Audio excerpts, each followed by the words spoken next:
Hello YouTube and welcome back to my Let's Play of Jade Cocoon 2. This is part 7, I believe. So, a quick recap of what happened last time. I done the initialization test, the advancement test I should say, and I got myself an AUG in the front row, and that's basically all I've done so far. I was going to do a quick breakdown of their stats and how their stats work, but it took me like 5 minutes to get through the primary stats and things like that, and I just thought it's not really worth pissing about for that long. Now, what I'm probably going to do now, I don't think I've actually taken any quests. So what I'm going to do, we're going to do some quests to start with, and we're going to go and do our first actual run without the tutorial. So this is the first time we actually we can get on with the game without being in the tutorial. So what we're going to do is we're going to go to Windbound. That's probably the best thing to do. Grab that Alco Scat and get ourselves 3 flame books. Now in the early stages the flame books and things like that will be really good because they are quite powerful items that you can use in battle.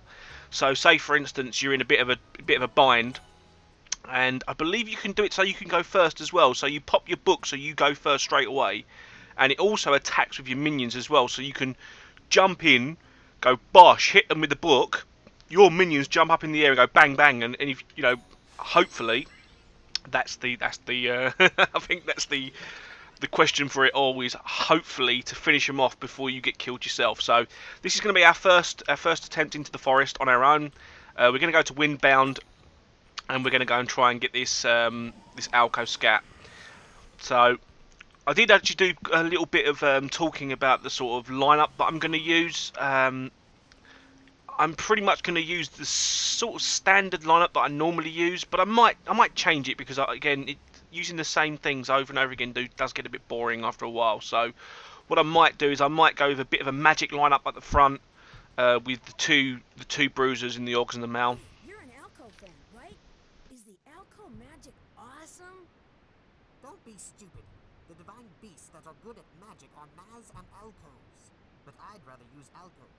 They can use lots of magic and their base attacks are tricky.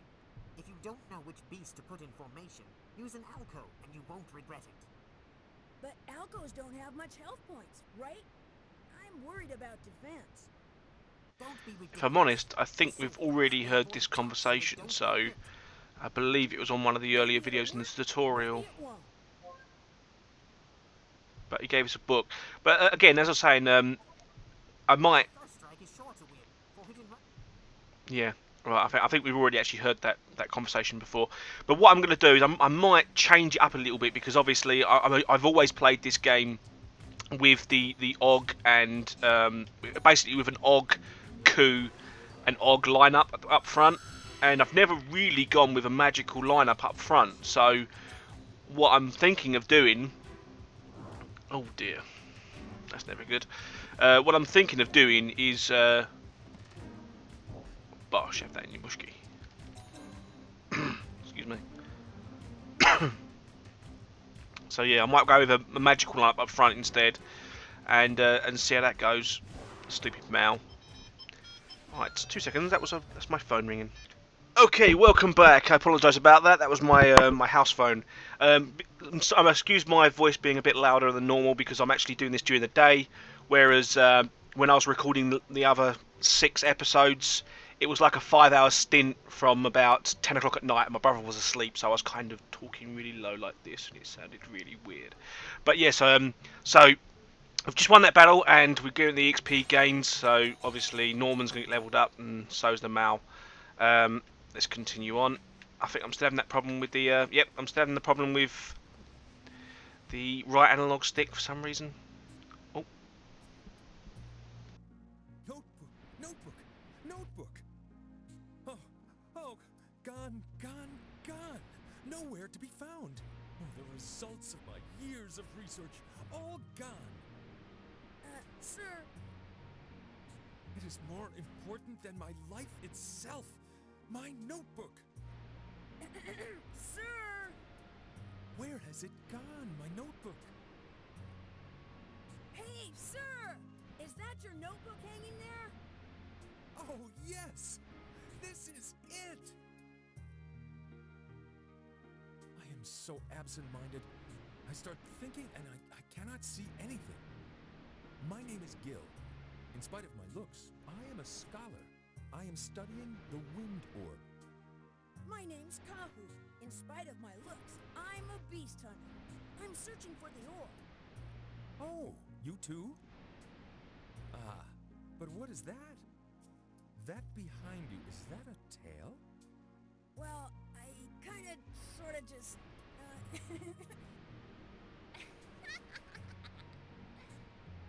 Would you mind letting me do some research on it? I have never seen a person with a tail before. I've never seen one either. And who's searching for the orb in order to get rid of this tail? Get rid of it? What a waste. That is a biological asset. No, a heritage of humanity. Anyway, it gets in the way when I try to sit down. Oh, what a waste. Then I shall find the orb first. Huh? Kahu, we must not let you get rid of your tail. I shall accomplish both my studies of the orb and my studies of your tail. I'd give it to you if I could.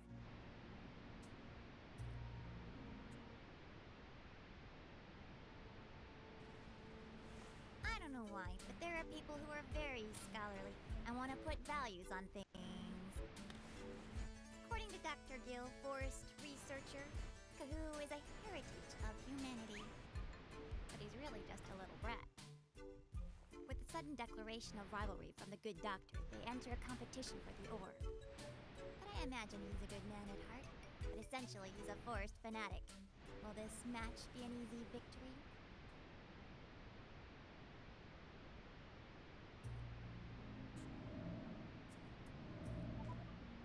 Dr. Gill, do you know a lot about the orb? I cannot say that I know a lot, but I have looked in a few ancient documents. And how about it? Well, it depends on the book. My theory may be correct or may not be correct. So that means that you just don't know, right? One could say that.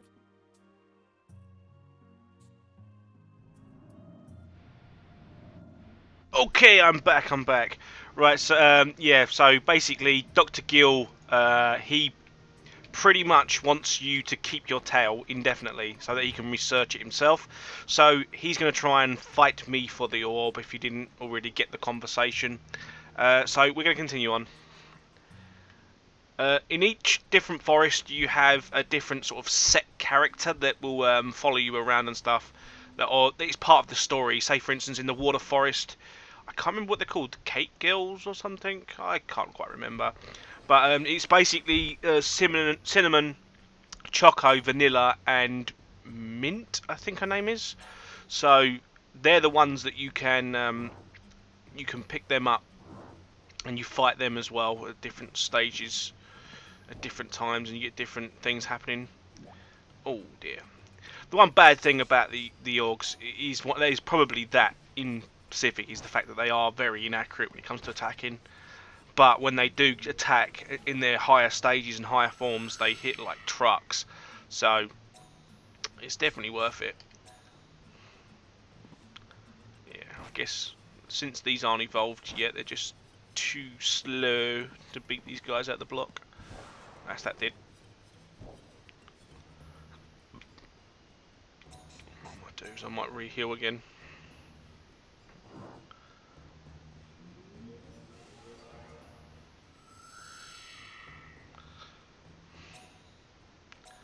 Do one more. That way the Yorg and the Mal can get their mana back a little bit. Because obviously with the slash and itch, you know, whatever it's called, I don't know, the big bug-eyed thing at the back. Basically, he'll be in the back row for long enough, so his mana will regenerate a lot faster than these two guys will, because these two are obviously going to be fighting a lot more often. So there we go. So that's another 2 levels up. There we go. That's all them leveled up. That's nice. And now we pick up an Alcott egg, which will be pretty much what we just fought. That is basically what it will come out like. So a flying bird of death, and it's probably going to have dark shot and some random thing as well. So let's just get this thing dead. There we go.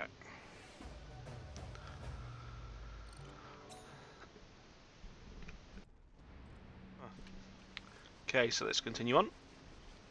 And I think this will be the last one. What we got in here? A floored stone. Those stones are worthless. They're just junk material. This game's junk basically. So we'll continue on.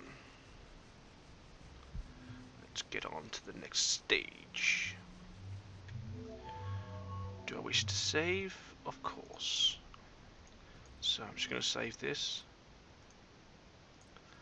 Right. Let me just quickly save this.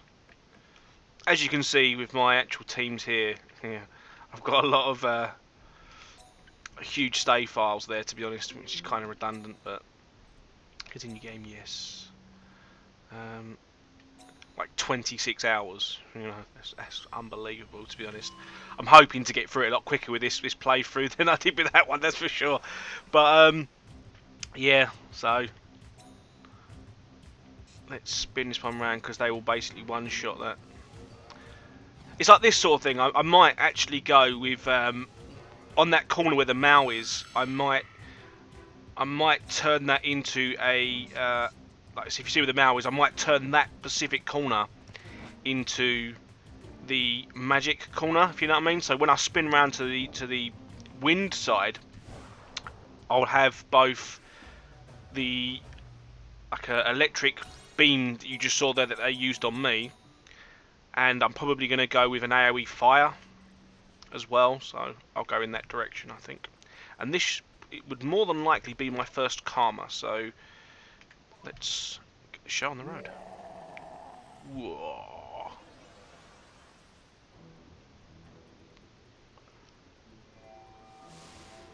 Okay, I'm coming up to well, I'm coming up to a 10 GB file here, so what I'm going to do is I'm going to save it right here, and then we'll bring back the video to this point exactly. So I'll be back in a couple of seconds.